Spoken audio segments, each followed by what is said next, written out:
morning, saints, ain'ts, party people, wagwan. So, today we're going to have a talking drive. What is that? It's just what the name implies. I'm going to be driving and talking.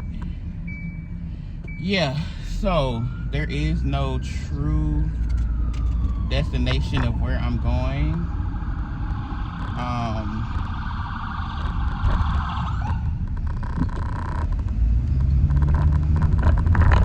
Trying to get past that guy. Just turned his lights off to get to the light. Siren on. But anyway,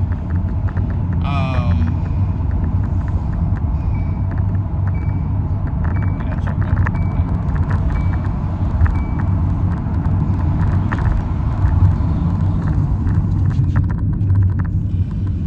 So, welcome to the Talk and Drive. So basically, like I said, I'm going to be driving and talking because I'm working through some stuff in my mind. And the first thing that I wanted to mention is that I am tired. And what am I tired of? I am tired of this dance. That's what I'm calling it. It's a dance. It's a dance between up and down, feast and famine, drought and rain. It's not even happy and sad because it's a plethora of emotions. But I don't see where that what you call this going. I don't know. Hold on, y'all. I'm an extra driver. Remember that.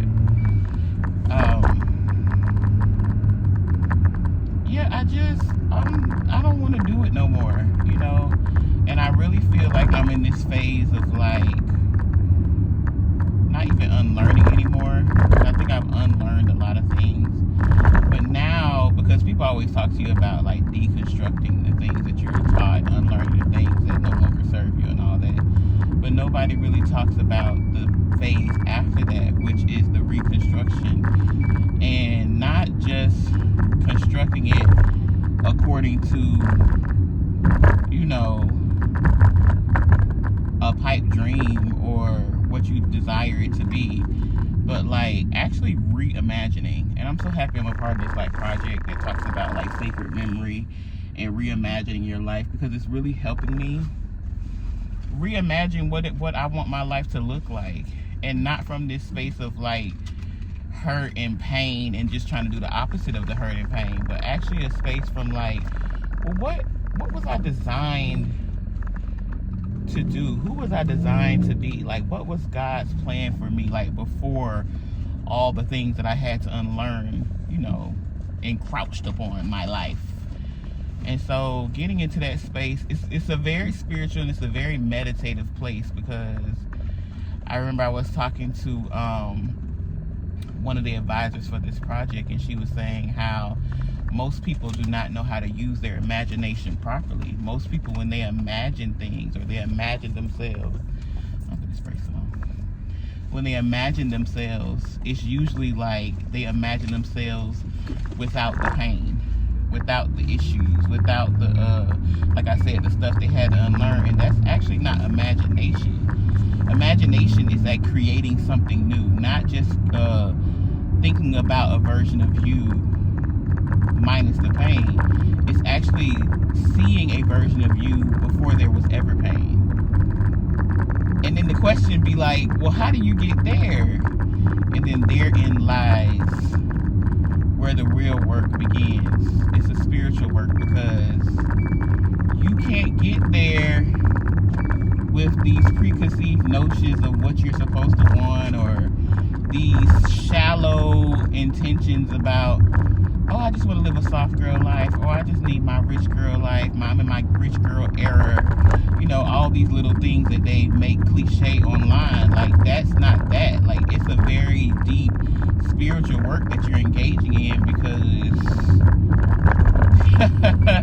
you trying to get back to, you're really trying to remember who you were before all the shit piled up, you know? And for me, I will say, for me, a part of that is like going back to the little Nicole child, Nicole, who still lives inside of me, but she was very aware and very well versed in who she was, you know, and who I am. Like, she didn't doubt herself. She was very clear about what she desired out of life, who she was, how amazing life was, how amazing she was. She was very clear on that before the people came in and dumped their garbage on, like, oh, well, you don't have the right body type. Oh, well, you're a woman. Oh, you have black skin. Oh, like, before I learned, because remember, all this stuff is learned behavior. Before I learned all these things that were, people say, like, oh, you have things stacked up against you. Before I ever learned that there were things stacked up against me, I was very clear and very content and very happy with who I am. You get what I'm saying? So it's about getting back to that space because, yeah, this ain't it. I'm tired of this dance. And I'm sure, I've always been a reflective person, but I'm sure that my latest venture of turning 40, I turned 40 on May 5th, has really set that into motion even the more, because it's just like, girl, what is we doing? I don't wanna dance. I don't wanna dance with this. You get what I'm saying? I don't wanna do this dance. I wanna do another dance. I don't wanna do the cha-cha slide no more. You know, and nothing against the cha-cha slide, but it's just ain't it. I don't wanna do this one no more. I kinda wanna do boots on the ground, you know what I'm saying? I wanna join in with the happiness of everybody else. Yeah, so my message today was, okay, you need to get out the house, go outside. So that's what I'm doing. That's why I'm just driving. And I'm just riding. It ain't no destination. I done got on the interstate, so I guess we going towards the city. But yeah. Do you understand, or have you ever been in a place like this before where you're trying to reimagine or remember who you were before all the garbage got piled on you? The emotional, the physical, the mental, the spiritual garbage. Are you trying to get back to that place of like clarity and understanding? And if so, what are your steps? What has been your work? How have you been trying to accomplish that? Sir, you're going over his lane.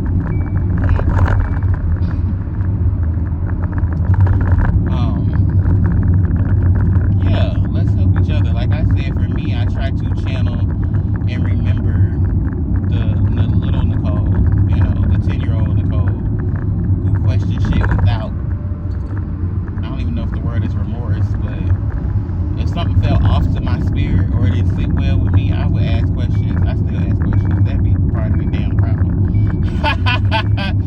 But I did learn in therapy years ago that, you know, awareness is just that. It's just awareness. Awareness does not then solve the problem. So you could be aware of the things that's going on, or aware of the things that you might want to change or need to change, or aware of, like I said, the garbage that has been dumped. But that is just awareness.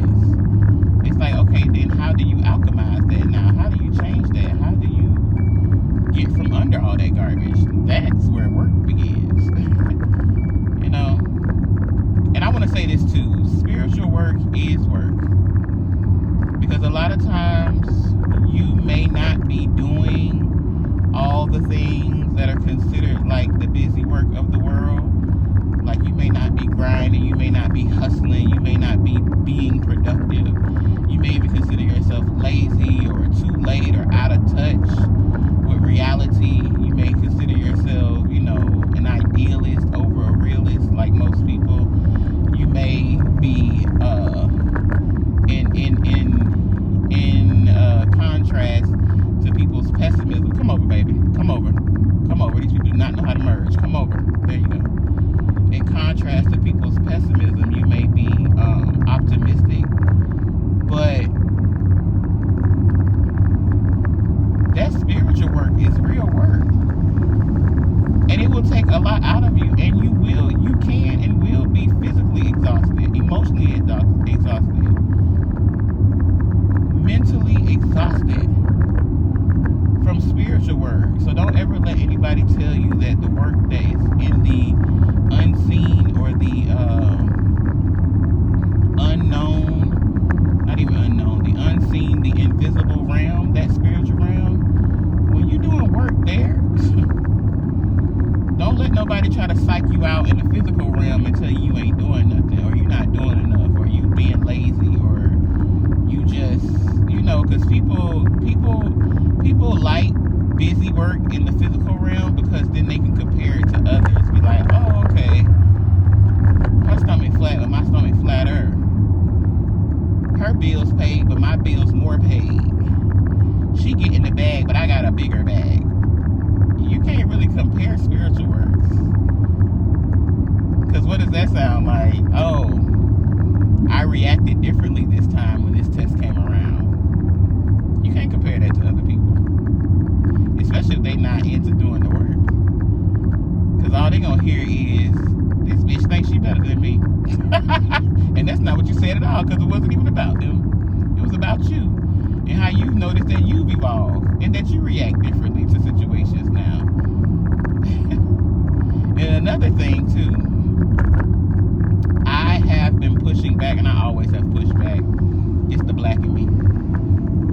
I have been pushing it back against these notions of how to heal quietly, because people make healing look like this journey of like, I just meditate, I just go into myself, I have this quiet revelation. Girl, sometimes healing is guttural. That's the word that's coming up.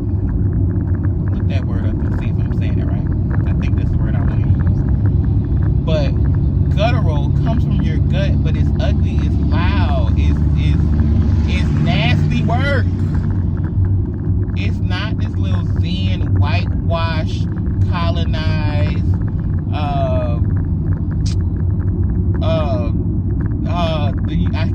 I hear the words on the tip of my tongue and it's not coming out yet. But it ain't that. It ain't what white people made yoga to be after they stripped it and took it from the indigenous people, and now you gotta buy $100 tights from Lululemon and mats to do yoga. That ain't what yoga is. And yoga is not then what people turned around and demonized and weaponized it and called it demonic. That's crazy work. To say that sitting with yourself, breathing, bringing yourself back to your center, locking in and listening to yourself is demonic. Whoever taught you that is the damn demon. That's crazy work. So I have just been pushing back on the things that I know have been colonized, including psychology. Because I had a psych evaluation, y'all. I had it before my birthday. So this is in April. And I had it because my doctor, my primary care doctor, I went for a visit to my primary care doctor and I started crying. Not crying like, oh, but like I shed a few tears, right? And she immediately was like, you need to get checked for depression. And I looked at her like she was crazy, like, girl, what the fuck is wrong with you? But anyway, so I'm about to fire her ass anyway. And that's another thing. Advocate for yourself. So if I get doctors that don't be listening.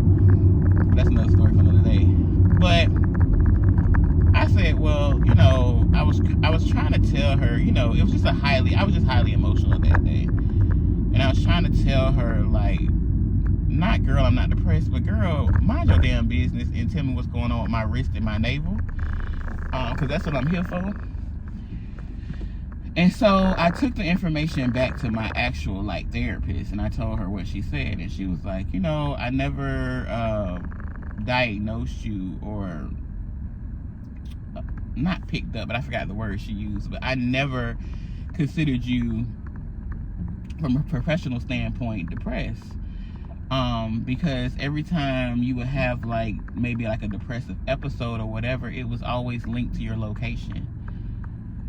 So when you got, for example, when I lived in Orlando, I was I could not get it together. I could not get my emotions regulated. I was going through a lot. And it had a lot to do with my gut, and it had a lot to do with the fibroids that was irritating me and making me, it was a lot going on physically, which then is translated mentally, right? And emotionally.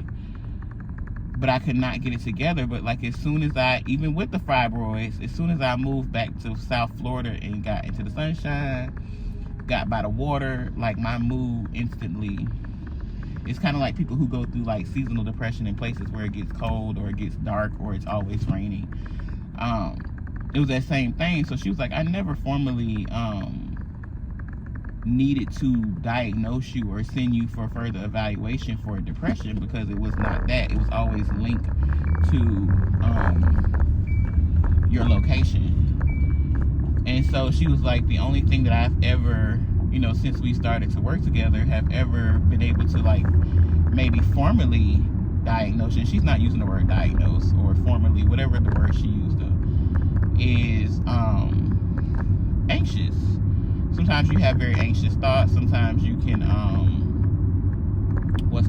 ruminate, which is another way that people, instead of imagining, they ruminate, which means you just constantly turn over the same thoughts over and over and over again until you basically put yourself into a stupor, so to speak, like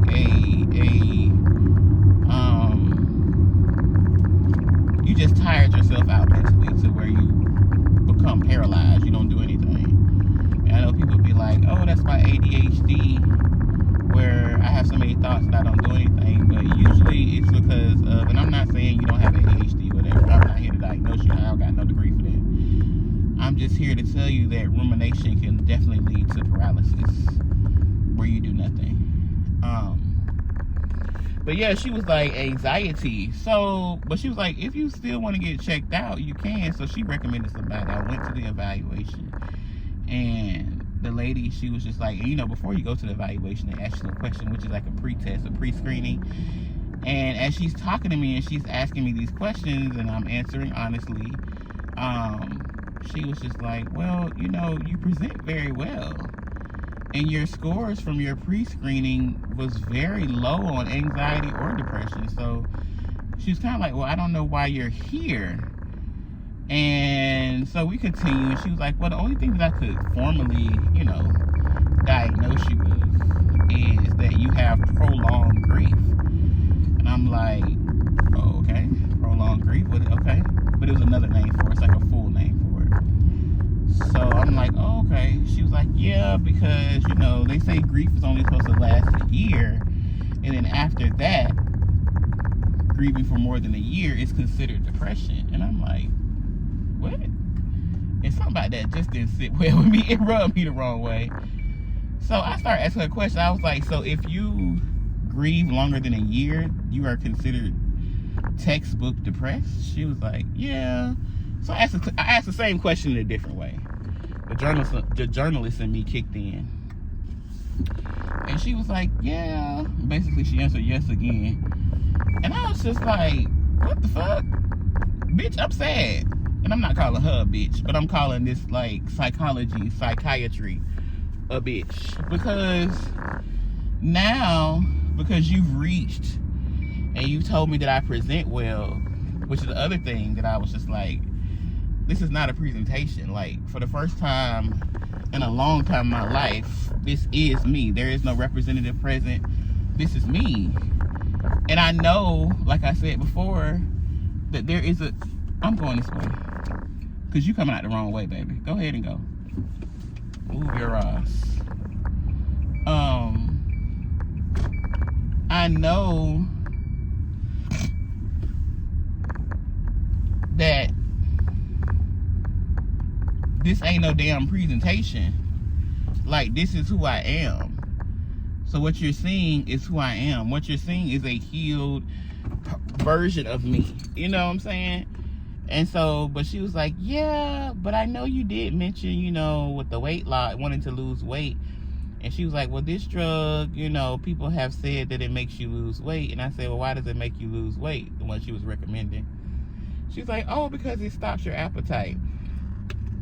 So I let her go through all formalities and let her prescribe it to me, all the things, whatever.